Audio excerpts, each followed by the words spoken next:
job. Is He he did now? the Well, job. he's 110 now, and he's 100. He's not He's 100. It's something like his 100th or 90th birthday coming. I know, I knew 110, I the knew oldest he man was. in the... Wouldn't you kill to be his birthday, too? Darling, Stratford! It would be like going, it'd be like you've been to a rave afterwards with your ears would be pulsing. Oh, God, I just want to meet that guy now. Oh, what a legend. You know he's climbed Everest twice? I know, yeah. What Of course a he has. crazy man. I'll never meet Marquis Smith, but I'll put my own blessings. It'll be a reasonable... Oh, it's a reasonable ask, that. Yeah, reasonable ask. But yeah, what a guy. Darling. Just to our listeners, the booming voice that you hear there The is voice of only God. none other than Steve Titley. Well, I'm putting it on like, because I'm from Wolverhampton. This is how I normally speak. I'm That's actually me. from Oh, Wolverhampton yeah, as you well. are. you Yeah, know. I'm Mind you, it's not Irish. got me a part in Peaky Blinders. If any of the casting directors in Peaky Blinders try casting some black country actors, we need the money as yeah, well, not yeah, just the it's true. famous ones. We Put know the you're accent listening. on. We know you're listening. Come Not on. that I'm bitter Come out of the or woodwork. need the work desperately. There you go. Well, we like to start off just with what's on in Manchester. Well, I've got to introduce the episode first. oh, I don't think we've done well, that yet. oh God, it's the hat. It's Shut the up, hat Steve. and the voice, Let and him do the I've job. lost my bearings. The hat has just knocked us all in a loop there. But okay, so welcome everyone to this latest episode of the Manchester Indie Theatre podcast. So you're here with me, Caroline, And Amelia. and we have a really exciting guest today who is already disrupting everything. It is Steve Titley. And Hello. we are going to chat to him a little bit further in a second. We're just going to go through, first of all, our what's on in Manchester. So, from the 22nd to the 25th of July at home, there is the opportunity to see 4 exciting new shows before they play at Edinburgh Fringe. So, Home have offered artists the opportunity to test small-scale show that they've been developing for the Edinburgh Fringe Festival in front of a live audience. So, for anyone who is interested in going to support them in the audience, you can go along and experience exciting new theatre. One-woman shows, improvised comedy, experimental dance, and another show that's been described as a TED Talk meeting a drag brunch that meets the Lehman trilogy. So make sure you go and check out these Edinburgh preview shows Sounds at different. home. It does sound Yeah, different. We like from the different. 22nd to the 25th of July. So these shows are This Is How I Got Arrested by Azalea Slade and Slade Productions, Goss by Sam Burkett with Just Something Different, Capitalism by Boy Theatre, and Paywall by Nasa Killeen. This is a great concentration of a bunch of really great stuff, so really looking forward Can to I just this. say that was beautifully articulated? Oh, thank you Give this so woman much. a job at the BBC. And We're I've been practiced. I've been working on my intonation. Very good. The diction, darling. The diction was superb. The other show we want to put a call out for is Blind Item by Early Man Productions. It's Blake Davis and Max Woodward. Set inside a bunker on an island, the SSNM, Secret Society of News and Media, are hard at work, trying their best to tear society apart with absurdist headlines. Their newest recruit, Young One, a 10-year-old, has started her first day of work and quickly realises that her moral compass doesn't align with society's and has to act fast to try and stop the division they cause. She knows she can restore the damage to the public, but at what cost? This is based, of course, on the fake news epidemic plaguing the modern world, so I don't think you could be more pertinent at this time than to put on something like that. That sounds very exciting. So just to reiterate, that is Blind Item from Early Man Productions, 29th of July at 53.2. So we'll link everything in our description below. But that's our What's On in Manchester. Now I think we should get on and chat with our very special guest. So Steve, thanks so much for coming on. Yeah, we're very Thanks happy for to having have me. you. Yeah. I'm a guest. I mean, You we'll see if are. I'm very special in a bit. won't we? I'm sure you are. Yes. The Well- hat says it all. Yeah.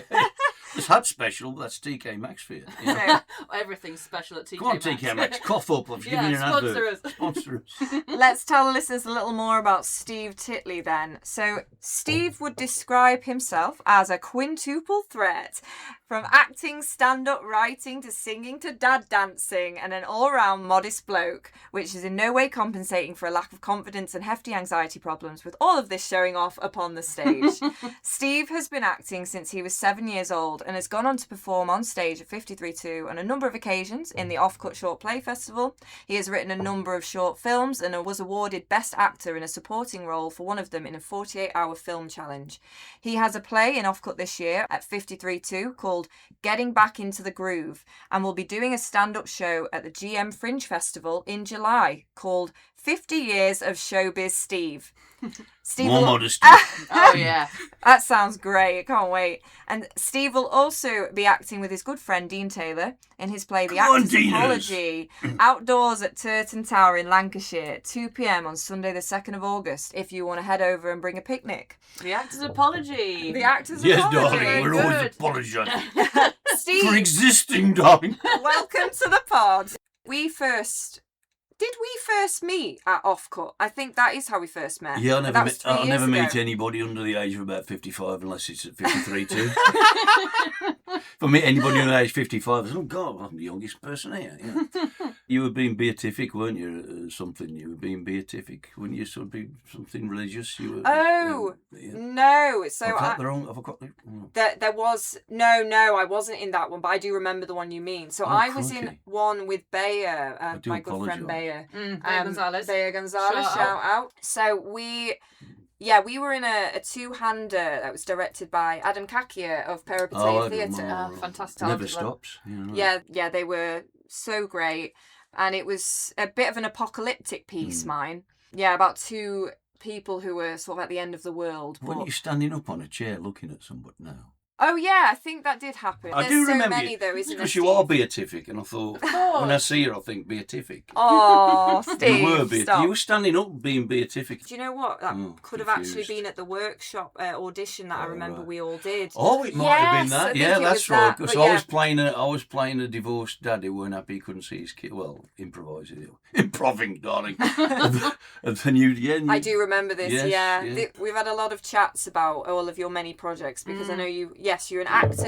I've seen you in OffCut. I've seen you on stage many times. But you're also a stand-up. You do a lot of stand-up Yeah, comedy no, and your own yeah. shows as well. I don't get paid very often for any of them. Let's just be honest, kids. If you're thinking, I wish I had his career. Well, no, you may not when you see the bottom line. But no, I've enjoyed it all. You've written and performed in OffCut, right?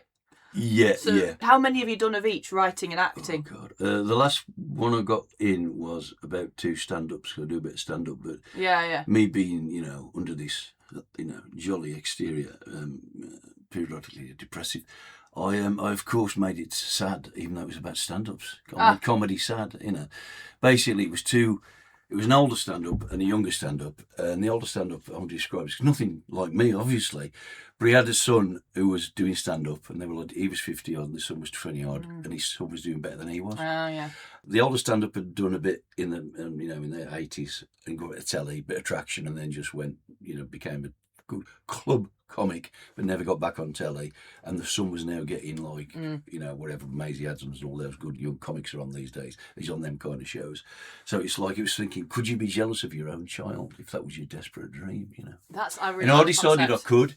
No, I couldn't. I wouldn't, obviously. So yeah, that was it. And it was Leslie Davidoff, Yeah. the marvellous Leslie. Oh, And- wonderful, Fantastic. Leslie. We He's, loved he's a it. good lad. We He's a love good Leslie. lad, and he played predictably the older comic, and John Stewart. You won't be into 70s football, will you? No. But I was dead excited because I went, what, like the football of City in the 70s? Not that I'm a City fan, of course. I'm a Wolves fan. Come on, me babbies. But anyway, Stewart was a big star. If he was around now, and he's probably be on like 150 grand a week, like. So I said, well, like the football. He said, yeah, he's me dad. I'm like,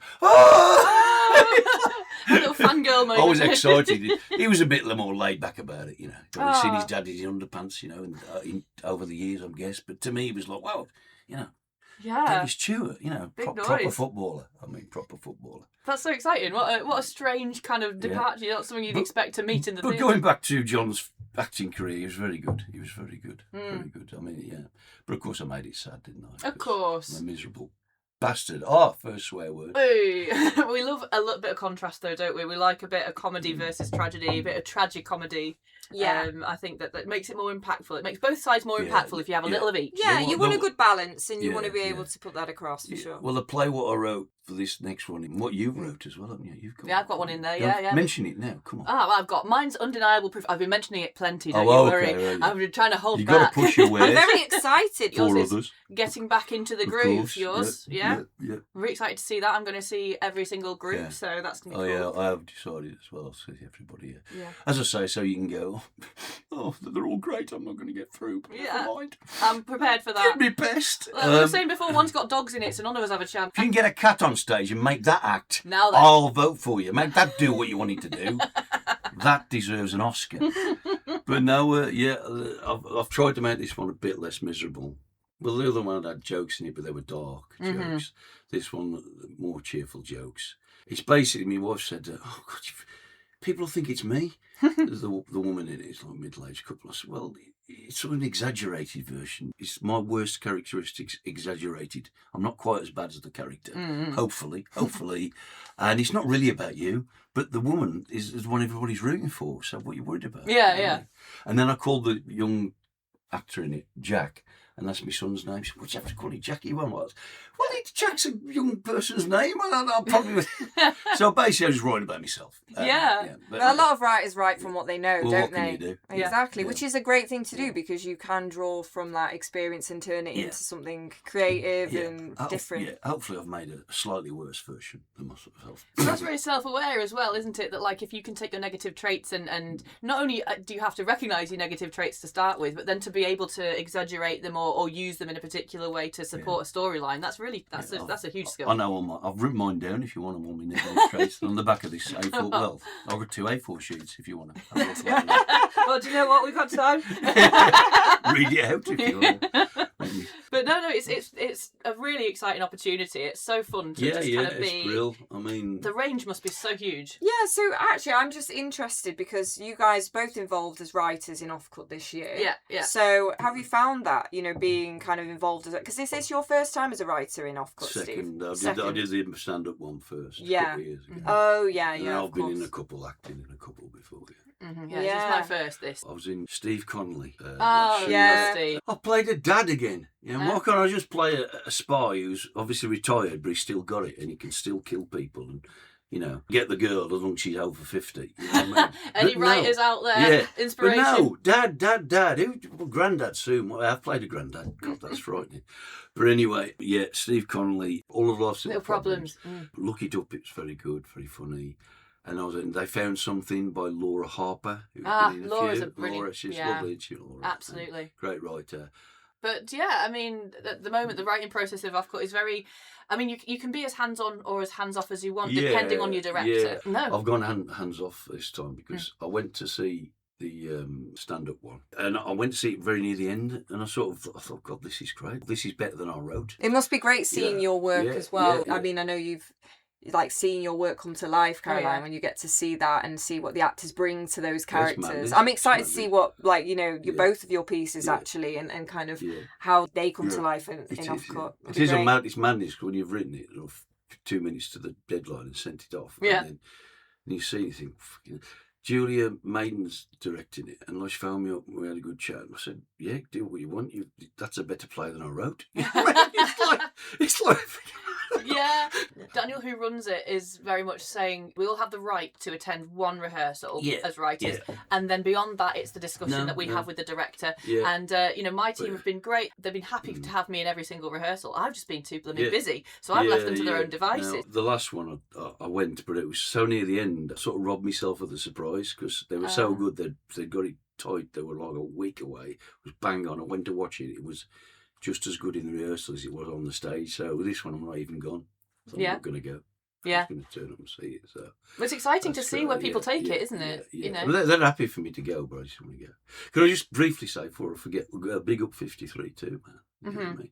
I know there's people struggling in the arts and independent theatres and Salford Arts Theatres down the road, and that's a similar thing, I got big funding behind it, but 53 too, man. I mean, he's a classic build it and they will come in it. It's amazing the amount of work that's put in by the people running these small theatre organisations, and it's really shoestring like a lot of these things. We've had Lisa Connor on, who runs the King's Arms. Exactly. Huge amount of work. Saw her in that equivalent to Neville's Island. Oh, Sheila's Island. She was very good. Yes. I've never seen her act. No. Well, she's sort of put She all can that act? aside. She really can. Well, she trained as an I know. actor. Well, I didn't even know that. I just thought she was into theatre. It's an amazing story. We talked to her before, and she put all of that aside. Basically, kind of threw herself in front of the bus a little bit to get the fringe on its feet. Oh, God, and so it's great that she's able to reap those rewards and get on stage. I mean, they again, were don't all good in it, but I was just shocked at her because I didn't realise she was an actor. So, and her husband partner, he's very good. Isn't Oh he? gosh, yeah, Colin. Big lad, Colin. Colin's excellent. Yeah. He's No, very good. talented pair and do a heck of a lot. Good. But yeah, as you say, there's so many fantastic venues. I don't know where we'd be. you know? Exactly. Yeah. As first mention of Marquis Smith of the Fall, hopefully not the last. But as Marquis Smith of the Fall said, the greatest band ever. Yes. If anyone knows Yes, Steve yes, Titley yeah, and you yeah, mention the Fall Yeah. in the You'll vicinity, get half an hour. You better. he will. It's like you have like supersonic hearing when it comes that you're so tuned in to the Fall that he will just be there in a second and that's it. Well, that's the music for the Instagram story, then, isn't it? It is. But no, I mean, Absolutely. absolutely. But no, I mean, I bring that up because one of his quotes was that somebody said, "Oh, you're a cult band," to some journalists. It must be great to be artists and you don't make a lot of money. He says, "No, I'm working class. That's ridiculous. I'd love to be in the charts. I'd love to make money, but I can only write one way I write. And, if somebody wants to put me in a play that pays full equity rates more often, great, and we should all want that. So it's not a bad thing to make money. But these sort of venues, these 53.2s and your Salford Arts Theatres are vital. They really are. There's too many actors, not enough parts. Yeah, You know what I mean? yeah. Curse of show business. Of show business in its entirety, absolutely. Of which there is nothing like show business. Yeah. There is. There's lots of... Showbiz Steve. No, exactly. as Bart Simpson said in one episode on the Shortboard, he scrolled up, there are lots of businesses like show business. Well, we're getting quotes left, right, and And centre. Bart Simpson, Marquis Smith, God, all the greats. Oh, absolutely. All the great philosophers of our time. But yeah. So, I mean, we've gone a little bit into OffCut. It's a great opportunity. It's been fantastic so far. And it's the flexibility of what we're able to do, what the directors are able to do, how much we're allowed to be involved or not involved is it's a really fantastic thing. So, may the best play win when it comes on. Yes, yeah. So, we've mentioned it a few times to anyone listening, but make sure you go along to see all the plays or as many as you can in OffCut, and you'll have an opportunity to vote for your favourite play. You'll be told all the rules when you arrive anyway by Daniel, but you'll have an opportunity to vote for your favourite play. So there are 4 groups, of which there are 5 plays, I think, in each. 5 plays in 20 each. altogether. 20 altogether. 20 altogether. So each group will have a winning play, let's say, of that group, and then each of the winning plays from each group will then go into the final. Yeah. Yeah. Yes. Yes. I believe yes, so. yes. That We'll is go correct. into the final. Yeah, You'll be they able get to vote whittled for the... down into the final. Yeah, and Yeah. then the winning play will then go on to be developed and put on at 53.2. Yeah. So, it's a great mad, opportunity. it It's a is, great isn't it? opportunity to Yeah. go and Yeah. support local writers, Yeah. actors, directors, and everyone who's involved in this. So definitely get yourself down there with Yeah, 53.2 when you're able. We will be, we've mentioned it many times, but we've dropped the links as well. And you do a live pod from 53.2 during. That would be fun, wouldn't it? Let's see. Yeah, I think I'd be during too OffCut. stressed. We're going That'd around be with like quite mics, stressful. Yeah, interviewing yeah. people. Oh, right, that's right. That would be cool. That would be great, if We could anyone do ever that. You know wants what? us to do that. What Like, I want to do, I need to recruit Alexi Papadopoulos to do that because he did that voluntarily after Make It. I'm like, Alexi, bring your little mic, come on. we could get We're like not paying Vox you. Pops and stuff, It's Vox Papadopoulos is. If he's not coined that before. That's the name. See, I That's set the that name of up his so the you name of could. his company, surely. Oh, definitely. It's gotta That was be. incredible. You know what? I've got a lot up my sleeve. I've got big sleeves today as well. Yeah, you she got has, the she has You for got listeners. look at the Kate Bush Very going big. on there. I know. You know When what? you walked in, I thought it was Kate Bush. I know. It's great. Oh She's my got God. first. guest I met that Kate said- Bush. I met Andy Burnham yesterday. I met Frank Skinner last week. I'm Did meeting all you? the people. Oh, yeah. wow. I mean, Yeah. I'm amazed that you're the first guest that said I look like Kate Bush because everyone says that. So thank you. I Thank do love you. it. It's very much the essence as well. Like you are giving the vibe. I can love see it. you Thank running you. up that hill. Oh yeah, I need to. I've been off the gym for a bit, so I'd need to sort that out first. But Wuthering through the podcast studio, I would say. I'm wuthering along. Yeah. But let's as you keep might wuthering. say. Let's keep wuthering. But sorry, Roll. Think of sorry. It's not all about you, Steve. I know. I was just going to say. We're talking about me, actually. Anyway, Yeah, you get back onto me.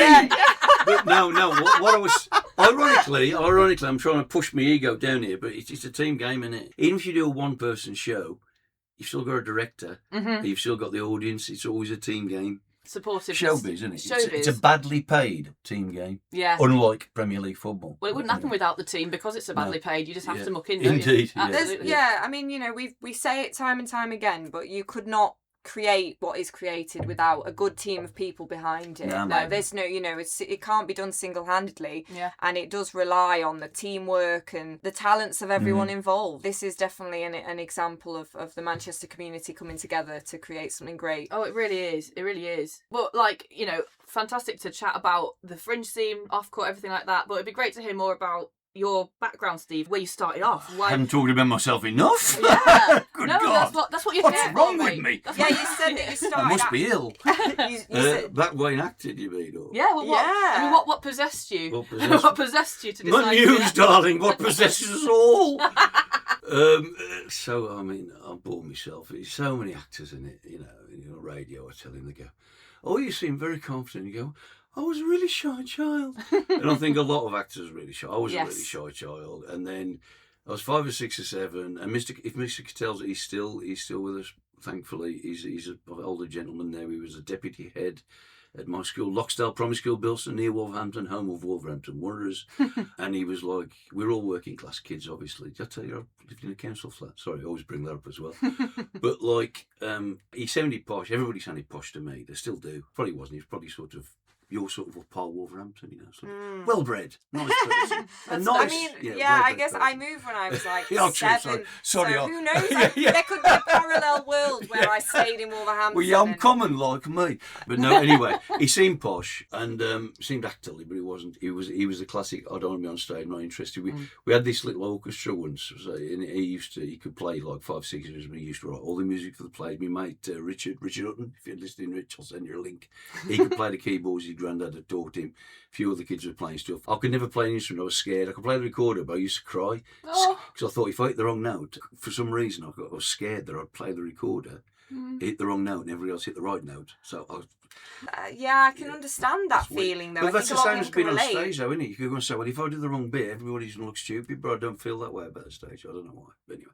So, yeah, he got us. I think I was one of that year's working class kid project, One point I was going to do ballet. Oh, wow. He said, next year we're doing ballet. Of course, me, ballet, 6'6". God. I could only do comedy dancing, you know what I mean? And I couldn't repeat the same comedy dance twice, that's for sure. It's all improv because I can't dance. So I told my dad, and he was a bit, ballet, you weren't sure about that, working class bloke ballet. But anyway, it never came to pass. I think there's a film about that or something. Yeah, exactly. I could have been Billy Elliott. Could have been Billy. Stevie Elliott. Stevie Elliott. So that's your next play. Yeah, that's it, yeah. Ballet, yeah. I'd Get it written. Could imagine the number of ballerinas' feet I would have broken by standing on it. But no, it dropped them on their head. Oh, sorry. So, yeah, we all lined up, and it was I remember it now. I went back with my lad Jack about 10 years ago, just before the school closed. It was getting knocked down. And I went in the hall, and it was tiny. But in your head, it's massive. Yeah. And I was stood on that stage, and then he went, now this is a bit sexist. Ladies, gentlemen, all those in between. It was the 70s. He'd been possessed by the legend of the North Wind or something. And the line was, herbs, I'll do no woman's work. If you want those herbs, sister, you must reach them down yourself. That was my first line. They all went, embarrassed, and I just belted it out for some reason. Yeah. And the teacher was like, what's the matter with him? He never says anything. So that was it. It's like, oh, shy kid. Yeah, so that's how I got into it. And I've been on and off stage ever since. You caught the bug there. Made literally tens of pounds out of it. But it's been great fun, you know what I mean? A whole 10. Wow. Yeah. Pwah. Yeah. Imagine such riches. Yeah. Well, 30 quid last year. It was marvellous. Did you £30, declare it? 44. Yeah. No, I didn't. You can earn up to £1,000 now and not declare it. Yeah. Just Remember. to say. Remember that. Listeners, Yeah. random piece of information. Oh, irrelevant. Listeners, HMRC. There's been the occasional year when I've had to declare it, but hopefully this will be another one of those, over £1,000. Yeah, so that was it. Just got into it that way. And Yeah. then The spirit of the theatre took you. Yeah, I think it is. It's that thing, innit? People go, if I'm on stage stand-up singing whatever, improv, whatever, spoken word, it's like, if you're into it, it's like you're putting on an invisible... Oh, darling, I'm getting a little deep. It's an invisible mask, isn't it? We've probably all done acting classes. We all Of course, have, yeah. I could do with a few more. But anyway, they put a mask on, some of them don't say it, and it does free you up. Yeah. After a bit, you think a literal mask frees you up. But if you get into your headspace, you don't need a mask because you've got this God, people are going, what a wanker. Not at all. This is what we're the here non-actors for. are going, what a wanker. What we're here for. But no, it's like you're behind something, aren't you? Yeah. So, you know, I can play a fascist. Hopefully I'm not one. You know what I mean? It's like, you know. Yeah, I know so many actors who they can monologue for ages from a script, but tell them to make a sort of a public address. Yeah, put them in front of a crowd of people and make them be themselves, and they just I've sweat. got better at that, but I can do that now. I couldn't when I was younger. I'm the But same. I can understand why people can't. It's the mask isn't even there. now, you know what I mean? Yeah. Even now. I can understand why some actors are right. Do what you want on stage. I'll have a go at Hamlet at the Royal RSC, give me the part. Not me, I'm too old. Too old for Hamlet. Oh, no, Ian McKellen played Hamlet a Did couple of he? years Oh, ago. right, well, there you go. On. Ian, Still mate, well in the come running. on, get me in there. Still well in the running. Yeah, so that's it. It's the usual. I was a shy boy, but you know, it is that though. It's a release, isn't it? Yeah, exactly. It is a release, But- and the mask is the thing that kind of allows you to be who you want to be. But my lad, Jack Titley, does a lot of videography, filming, available at reasonable rates. Can I good. promote him? You Jack please, Titley. please do. He That's can what be we reached through me. He's always been a bit more showbiz off stage, naturally. He's not as... He's interested in like the tech side of things behind and he's the not camera. as OTT as I can be when I'm on. You know what I mean? He's just... He'll talk to anybody. So he's got a natural sort of... Where I sometimes have to force him and think, right, when we were in a room, I'm on a bit. Sort of big you know yourself what I mean? up a little bit, yeah. I'm on, and I've got to talk to people. But he don't like being in front of the camera, That's fair. Everyone's which is got the their sensible place to be. It's behind where the money is, own... Yeah. and often a lot of the creativity. But there you go. Yeah, I certainly agree that certainly on the technical side of things, there's a lot of unsung heroes that 100%. they make the production. Yeah, Without them, it wouldn't be a thing. But yeah, and you won Best Actor in a Supporting Role for a 48-hour film challenge that you did. That was her move. That was a bit weird because Haley Pollard. Yes, I remembered somebody's name. It was Michael Pollard. He's a local photographer.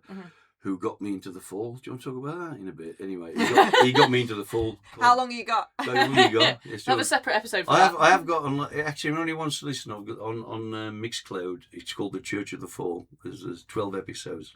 I did. You can listen to that 5 years ago. Anyway, so Michael Pollard, his daughter, she was in 53 too, and she just found me up. I was in bed. You know, it is a bit not hungover, but I had a couple of nights before. But in this 40-hour film challenge, there's a bloke playing me dad. I thought, it's got to be your dad, isn't it? Has dropped out. Do you want to do it? I said, well, doing anything else, am I? So I drove up to Horton, H-O-G-H-T, Horton, near where I'm doing that thing with Dean Taylor, actually, playing them all. Coincidentally, nearish Preston Way-ish. And he said, find the 70s house. And I thought, what's that about? You know what I mean? And it is, you get there, it's a bungalow. It says the 70s house. And well, Google it if you want a 70s set. They basically, I think their parents brought him up in there, and the parents have passed on, and they've left it there and made it even more like the 70s. Yeah. And they live in a house next door. And they let it out to film crews. That's so cool. For me, it was like, I mean, most of them, everybody on the show thing was younger than me. Some of them by half my age, and I'm going, wow, this is blowing my mind. It was like let's get class back into it. Everything's about class, kids. Don't forget that. Yeah. Everything goes back to class. We're getting the erasure of the class system here. It still very much exists. But basically, I was brought up in a working class 70s household. This is more of a middle class bungalow, but so they had more than we had, but we had a lot of similar things. It might be a Caribbean Spanish woman on the wall picture, and the what you call it, thing that moves, it heats up. Oh, the lava lamp. Lava lamp. And anyway, all the fantastic. classics. So it was set in the 70s. I think the director, Mark Forrer, F-O-R-R-E-R, he won Best Cinematographer. One of the young women, Ailey, nominated in Best Actress, and it won something else as well, but he won Best Cinematographer. So Wow, that's good. talented, The awards. talented crews, you know what I mean? That's just, you just get there, you know, life is like a box of chocolates, isn't it? And you don't know what you're going to get, do you? Good enough. So, No, I have heard that. Yeah, but you do, don't you? If you're not stupid, you'll open look and there's a little thing that says that custard cream, and you can exactly know what's going to Yeah, that's very true, actually. Stupid analogy, you know what I mean? Unless you've lost a little bit of Yeah, card. or you're doing it in the dark or something. Yeah.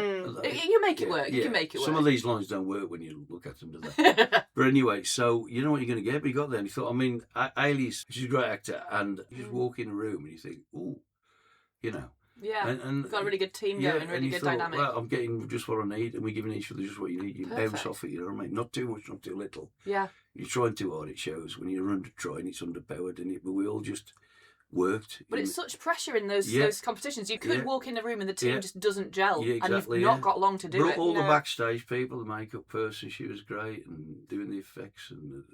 Everybody is just like on it because we've all got to really step up to the plate here. Like similar to OPOD, This is literally what I was just thinking about, like when we spoke about OPOD and kind of the pressure cooker that you're in. I've never done that. I imagine that's a lot of pressure. It is. It is great fun, but in a similar sense. Yeah, anything like that. You know, the 48-hour film challenge, one play, one day. I've only ever done the film type versions, because you can walk away then, isn't it? Yeah. Well, I'm down the pub. You've got to edit it now. The poor editors. Oh yeah, there's a lot of work for them. No, it was great, but I imagine OPOD, the playing one day, it'd be a little stress. But it was great. Yeah, it was really great good. fun. I'll have to do it sometime. It was recorded one time as well, or was it a couple of times actually? It was going to be that other time, and then it didn't happen. But one time it did, And that you could actually watch it back and again get to see what people did. And like you say, when you would think, there's no way we can get something like this. We can't get a film done in this amount of time. Like getting it from the starting to write the script up until actually editing it and getting it out there. I mean, it seems like you can't do it, but people do. They step up and do it. I've been in a couple of the 53.2 version. I can't remember. Matt. Manchester platform 48. Platform. Yeah, 48. I've been in a couple of them that got lucky again. Great people. Yeah, really. With this one, for my ego, I got there and everybody come out and started clapping, only because the actor had dropped out and they was thinking, what we're going to do. Yeah. So, you saved the day. To be fair, anybody could have got that part. You know what I mean? Just whoever answered the phone. But I got it, and I was very pleased. It was you. You answered the phone. And you were the right person because you won the award. Not all heroes wear capes. Some wear hats. Some wear magnificent hats. Over the top amazing hats. We will get you'll be able to see Maxx. this wonderful hat in our picture when we upload this on Definitely. socials, guys. But we need to go back through our what's on because we're rapidly getting through the hour. Although it's been so much fun. Oh my gosh, it's flown. So what's on in Manchester? Well, from the 22nd to the 25th of July at Home, there are 4 exciting new shows happening before they play at the Edinburgh Fringe Festival. So Home have given artists the opportunity to test a small-scale show that they've been developing for the Edinburgh Fringe in front of a live audience. So you have the opportunity to go and support their journey and experience exciting new theatre at home before the festival begins. So you can go and see one-woman shows, improvised comedy, there's a bit of experimental dance, and another show that has been described as a TED Talk that meets a drag brunch that meets the Layman trilogy. So do make sure you check out these Edinburgh preview shows at Home if you can from the 22nd to the 25th of July. And that is This Is How I Got Arrested by Azalea Slade and Slade Productions, Goss by Sam Burkett with Just Something Different, Capitalism by Boy Theatre, and Paywall by Nasa Colleen. And then we also have Blind Item, which is coming to 53.2 on the 29th of July. That's Early Man Productions. That's Blake Davis and Max Woodward. And this is a piece about the fake news epidemic. It's set inside a bunker on an island and features the secret society of news and media who are working to tear society apart with absurdist headlines, and a 10-year-old protagonist who decides that this does not align with her moral compass. So let's see what ensues. But these look like really exciting events, and of course, there's so much to come on the Fringe as well. There is so much, yeah. You know, we're nearly there now. We are nearly there. In fact, are we there now? We might actually be there now. I was about to say, whoopsie, scheduling confusion. But yeah, we're going to need to wrap up really soon. But I think you'd be a fantastic guest to give a little bit of an insight into any ideas or tips you might have for future actors or writers, and just give them a bit of advice. Do you have any thoughts about that? I would say, I'll try and be brief for me. I don't know, you go for it, just do it, see what happens. Graham Duff, who directed Ideal, and an actor-writer, and he directed me and quite a few others in Marquis Smith's play at the Fall Festival last weekend, which was a joy. Hayley Pollard was in that as well. He writes every day, and he said to me, if I don't write for at least for an hour or something, I'll get twitchy. So just do something every day, really, I would say. Or if you get a chance to perform, do it. You know, if you're a stand-up, go and do some open nights. And, you know, if you die on your arse, die on your arse. Nobody's died, literally. And I'll just say to anybody listening there, go and, if you're not into like performing, I can understand that, sort of, even with my predilections. But go and see stuff. Go and see stuff that's cheap, sheep or fringe you've never heard of. Same with bands and music in Manchester. Don't just go and see the megadomes. Say, oh, these are on at Gulliver's or Night and Day. Never heard of them. It's a tenner. Give it a punt. You know what I mean? And also, I'd just like a very brief thank you again publicly to the people who organised the festival at the Band on the Wall a couple of weeks ago that I did. Fall, Futures and Past, 50 years of the Fall, 76 to 26, but he died sadly 8 years ago, so the Fall itself ended 8 years ago. I got to do that Marquis Smith's play Hey Luciani. I did my Church of the Fall show, which I do, which is now a longer spoken word, basically about why the Fall is the greatest band in the world. Some laughs. It's not a lecture. It's not even a sermon, even though it says Church of the Fall. It's just got a religious theme to it. Dress up like a vicar, if you know what I mean. Very good. Not a tart, a vicar. Okay, glad that we established that. Well. So I was just very thanks to them. It was a marvellous weekend. It's the power of music and art because we all come together. I count the Fall as a numpty detector. I'm not saying if you don't like the Fall, if you never heard of them, then you can't like them. But if you've heard of them and you don't like them, then, you know, may God have mercy on your musical soul. but it don't mean you're a numpty. But if you do like the Fall or love the Fall, it's highly unlikely that you are a numpty. It's a good test. It's a barometer. It's a barometer. This person. It's like the football, you know, but that's dodgier because you can get some people into football who wouldn't want to spend time with. Yes, I agree with that. Football is obviously the greatest game in the world.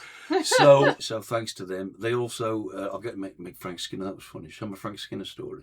Yeah. Which story? I think he's told many a story in his time. No, it's mine with him. So, I see. Yeah. We were on a quiz because he's a mad Fall fan, so he turned up to chair a quiz. He got married a couple of years ago. He was telling us he had 2 Fall songs coming down the aisle. So good man, and he's religious as well. Properly, he's a Catholic. So he must have had religious ones as well. But he had Fall songs. So he come on. I was introduced as blah blah blah stand-up actor and lifelong Wolves fan, and he's a West Bromwich Albion fan. You get the rivalry. And he said, "No offence, Steve, but I fucking hate the Wolves." And it went on from there. It was great fun. And I said, "No offence, but feelings mutuals," who had a bit of bants, and so it was just really good fun. And then I did say to him backstage, I said, my niece, which is true, Carly, if you're listening, married a West Brom fan. I said to her, I'd rather he had a criminal record. Only a minor one. Oh, yeah, bit of shoplifting. We all make mistakes. Not something grim. No. I get. But he's a lovely lad, yeah. Kieran. He's a West Brom fan. He was born into it. He can't help it, like Frank Skinner. Yeah. But yeah, met him. I mean, we weren't just meeting famous people. Vic Reeves was there. Jim War. He's called it. I met him, had a drink with him. It's not about meeting them, but they were great people. He was a great bloke as well. It was really nice to meet him. He's a comedy hero. Frank's a comedy hero. But it was just, everybody was just nice. Yeah. And again, things going on in Manchester. November, it's organised by similar people, Root Publishing and are involved, but the main organisers are Louder Than Words Festival, Louder Than Words. Oh yeah, I know of Louder Than Words, yeah. Very cool. John Robb and Maisie Adams' mother, Jill Adams, yeah. Oh, amazing. I remember Maisie's name for Jill. But yeah, so this is worth going to if you're into music. It's either musicians written books about their career. Oh yeah. Or it's journalists who've written books with and for musicians. So it's that join of literature and music. Yeah, there's the odd performance. It's brilliant. I met the drummer at Slade. Oh, amazing. Jim, he lived one around the corner from me. Had a great evening with him. Well, although he's not on the drink anymore because he nearly killed himself drinking. No, I mean, good. That's a brave thing to sort of to step into. So he was sober, but it was great. So Louder Than Words. It's down by home. The hotel near home, and you don't have to go to all weekend, but you can buy just separate ones. So like. Oh yeah. So I like that guy out of the band or the woman out of that band. I'll go and just buy that. Yeah. That's fab. Yeah, so, we'll give a shout out. That's something to get to be. It was great that Manchester's got. Oh yeah, I mean we're primarily obviously a theatre podcast, but there's such crossover. Yeah. There's such crossover with, especially like with festivals that are like literature / music / theatre / art. There's so much. We love to just champion the arts and artists in Manchester, particularly independent so many ones, different sort of forms that takes. Yeah, but we are getting to the end of what we can do now. We've gone over our time. It's been great. It's been fantastic. Shut up, Steve. Oh. Not at all. We were literally here. We have invited you to talk. Yes. So that's what but not that much. No, that's the point. That's the entire point, Steve. But yeah, it's been wonderful having you on. It's been such a fantastic insight into your career, into everything that's going on. Best of luck with OffCut. Yeah, best of luck with OffCut. Anything else you want to plug before? Well, I suppose it would be OffCut's 50 years of showbiz, Steve. Sometime couple of nights. Yeah, probably we'll drop in a link July. to your upcoming I haven't comedy put it show. up. I haven't actually booked the date yet. Ah, I will well. do. I haven't written it yet, but you know, Oh my it's gosh. going to be a lot of improv. This Well, might be a it's gonna have funny to be at this idea. Well, point, you isn't it? are great at Work in improvising. progress. Work in progress. So, on 50 we years of showbiz, are. Steve, And, yeah? And Fantastic. very briefly, let's not forget my great mate Dean Taylor of this play, The Actor's Apology, outdoors at Turton Tower, Lancashire Way, on Sunday the 2nd of August, 2 p.m. Come watch Dean. He's top actor, top director. Brilliant. Putting loads of brilliant Shakespeare in the post. Oh, fantastic. I mean, That's great we'll to be know. plugging all of these. They all sound fantastic. But thank you so much to all our listeners for tuning in, listening to the Manchester Indie Theatre podcast. If you want to be a guest, or you don't have to be a guest, you can send us a question, you can send us a request, you can talk Send about us a little voice opportunities. note with your thoughts. Send us a tenner. Oh no, don't do it. No, please do. Yeah. If you have a tenner. If you have one going. Because I'm short a few. But yeah, no, please do email into mitpoddy@gmail.com. That's mitpoddy@gmail.com. Follow us on Instagram at MIT_pod. And like and subscribe to the podcast on both the platforms, YouTube and Spotify. And yeah, just thank you so Thanks much, so Steve, much, for everyone. coming on. It's Thank been you, wonderful. Steve. Thank you to listeners. Thanks for having me. Oh, Yeah, you're it's very been welcome. great. Boston time. Boston. Love Fantastic. it. All right, Okay, thanks everyone. Bye. Ta-ra a bit. Keep out the Oss Road. I feel like I'm home.